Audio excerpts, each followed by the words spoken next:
The first rule of power no one talks about. Most people think power is about control. Control over others. Control over situations. Control over outcomes. It looks external. Influence. Authority. Dominance. And from the outside, that seems true. Some people appear powerful. They lead. They decide. They influence. But there is a deeper rule, one that is rarely discussed, because it is less visible and less immediate. The first rule of power is not control over others. It is control over yourself. Welcome to 10-Minute Books, the channel where we break down the world's most powerful ideas into practical lessons you can apply in everyday life. Today, we explore a powerful idea inspired by The 48 Laws of Power by Greene and The Art of War by Sun Tzu. The first rule of power no one talks about. Greene writes extensively about power, strategy, influence, positioning, but beneath all his laws, there is a consistent theme: self-control. If you cannot control your emotions, you reveal weakness. If you cannot control your impulses, you become predictable. If you cannot control your reactions, others can control you. Sun Tzu expresses the same idea more directly.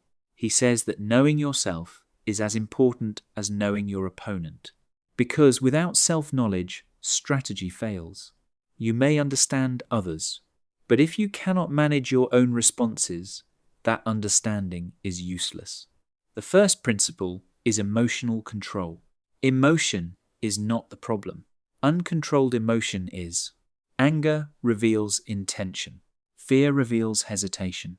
Pride reveals vulnerability. These signals can be used against you. Greene warns that emotional reactions expose your position. They show what matters to you, what threatens you, what motivates you, and once that is visible, it can be exploited. Sun Tzu emphasizes calmness. A calm mind sees clearly. A reactive mind sees narrowly. When you are emotional, your perception changes. You focus on immediate threats. You lose awareness of the larger situation. Emotional control restores clarity. The second principle is restraint. Most people act too quickly. They speak too soon. They react too fast.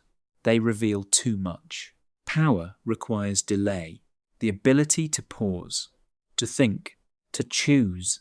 Restraint creates advantage because it allows you to respond intentionally rather than react automatically. It also creates unpredictability. If others cannot predict your response, they cannot easily manipulate it. The third principle is independence. Many reactions are triggered externally. Someone says something, something happens, and the reaction follows. Without awareness, you become dependent on external stimuli. Your behavior is controlled by others. True power requires independence. You choose your response. You are not driven by immediate input. This creates stability, and stability creates influence. The fourth principle is self-awareness. You cannot control what you do not understand. Most people are unaware of their patterns. What triggers them? What influences them? What they seek? This lack of awareness creates vulnerability. Others may see these patterns before you do and use them. Self-awareness changes this. You begin to recognize your own tendencies, your own reactions, your own weaknesses, and once you see them, you can manage them. The fifth principle is discipline. Power is not a moment. It is a pattern, repeated behavior over time. Discipline creates consistency. Consistency creates reliability. And reliability creates trust. Without discipline, control is temporary. With discipline, it becomes stable. The sixth principle is detachment. Emotional attachment creates bias. When you are attached to outcomes, your judgment is affected. You want certain results. You avoid certain losses. This influences decisions. Detachment does not mean indifference. It means clarity. You see situations as they are, not as you want them to be. This improves decision-making. Sun Tzu emphasizes this repeatedly. Do not let desire distort strategy. The seventh principle is internal stability. External conditions change. People change. Situations change. Outcomes change. If your stability depends on these, it fluctuates constantly. Internal stability is different. It comes from self-control, from consistent response, from measured behavior. This creates a stable position, even when external conditions shift. The eighth principle is silence. Not everything needs to be expressed. Words reveal information. They expose intention. They reduce ambiguity. Silence preserves control.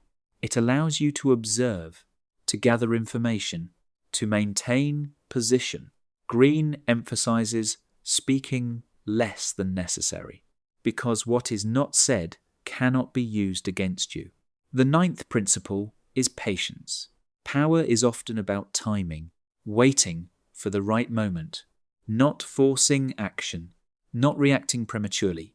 Patience creates opportunity because it allows situations to develop. Others may act impulsively.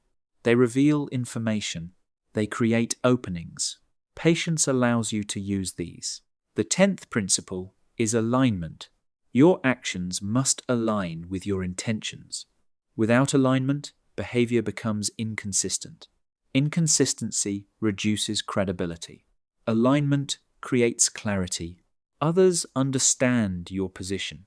They trust your behavior, and this trust increases influence. These principles form the foundation of power, not external, internal. Before you can influence others, you must control yourself. Before you can manage situations, you must manage reactions. Before you can predict behavior, you must understand your own. This is why the first rule is rarely discussed. Because it is not visible, it does not look impressive. It does not create immediate results. But over time, it creates everything else. There is also a deeper shift that happens when you develop self-control. You become less reactive, less influenced by external events, less dependent on immediate outcomes. This creates clarity, and clarity improves decision-making. You begin to see patterns more easily. You interpret situations more accurately. You respond more effectively. Because your judgment is not distorted by emotion. Another important effect is unpredictability. Most people follow patterns. They react consistently. This makes them predictable. Predictability creates vulnerability. If someone knows how you react, they can influence it. Self-control breaks this pattern. You choose your response, not based on habit, but based on situation. This creates flexibility, and flexibility creates advantage. There is also the role of confidence. Not confidence based on outcome, but confidence based on process. You trust your ability to respond, to adapt, to remain stable. This creates a different kind of strength. Not loud, not visible, but consistent. And consistency builds influence over time. Because people respond to stability, they trust it, they rely on it, and that trust becomes power. In the end, power is not about dominating others. It is about not being dominated by your own reactions. Because the person who controls themselves cannot be easily controlled. And that is the foundation of all strategy. That was the first rule of power no one talks about, inspired by the 48 laws of power and the art of war. Which principle resonated most with you? Emotional control, restraint, or awareness? Let us know in the comments. And if you enjoyed this breakdown, make sure to like, subscribe to 10-Minute Books, and turn on notifications so you never miss our next deep dive into powerful ideas. Because the greatest power is not over others. It is over yourself.